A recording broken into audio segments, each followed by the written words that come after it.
ఒకే director ఒకే హీరోతో 2 సినిమాలు తీస్తే అవి ఒక్క రోజు క్యాప్ తో వస్తే అదో హిస్టరీ. పెద్ద పెద్ద దర్శక నిర్మాతలకు రాని ఈ రికార్డు కొత్త దర్శకుడు సతీష్ పరం వేదాకి దక్కింది. సీతా కళ్యాణ వైభోగమే రిలీజ్ అయిన మరుసటి రోజే సందేహం మూవీ వచ్చింది. రెండింట్లో హీరో సుమనే, రెండింటిని తీసిన దర్శకుడు సతీష్ పరమవేదే. ఈ ఇద్దరి పేర్లు సినీ లవర్స్ కి కొత్తేమో కానీ మొదటి ప్రయత్నంలో 2 వేర్వేరు జానర్లతో ఒకేసారి 2 సినిమాలు తీసి ఇండస్ట్రీలో హిస్టరీ క్రియేట్ చేశాడు సతీష్ పరమవేద.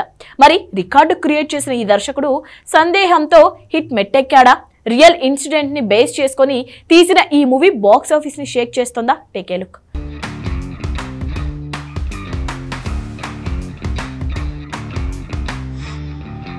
సీతా కళ్యాణ వైభోగమే విడుదలైన మరుసటి రోజే సందేహం వచ్చింది. వరల్డ్ వైడ్గా థియేటర్స్లో హల్చల్ చేస్తోంది.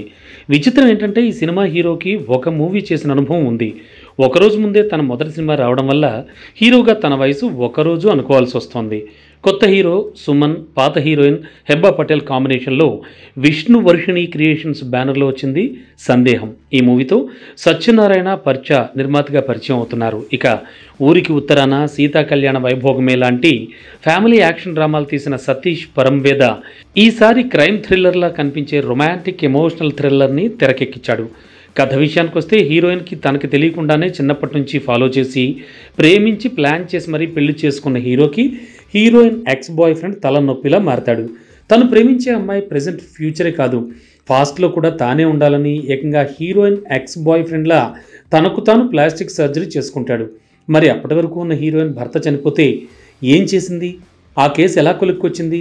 ఫైనల్గా భర్త చనిపోయాడు అనుకున్న హీరోయిన్ ఎలాంటి నిర్ణయం తీసుకుంది? ఇలాంటి ప్లాట్తో వచ్చింది సందేహం మూవీ. సందేహంలోనే దేహం ఉంది అంటే దేహం మారిపోతుంది అనే కాన్సెప్ట్ని టైటిల్లో చెప్పకుండానే చెప్పే ప్రయత్నం చేశాడు డైరెక్టర్. ఇక ఇందులో చచ్చినా చావని ప్రేమ సాంగ్ యూత్కి బాగా కనెక్ట్ అవుతోంది. క్యాచీగా ఉంది. తెలంగాణ యాసలో హీరో వేసిన రెండో పాత్ర యూత్ మతి పోగొడుతోంది. నైజాం యాస సినిమాకు బాగానే ప్లస్ అయ్యేలా ఉంది. మ్యూజిక్, సాహిత్యం సందేహానికి ప్లస్ అయితే చిన్న సినిమాగా వచ్చిన మీడియం రేంజ్ మూవీ స్థాయిలో రీచ్ ఉండడం సందేహానికి ప్లస్ అయ్యే అవకాశాలు ఉన్నాయి.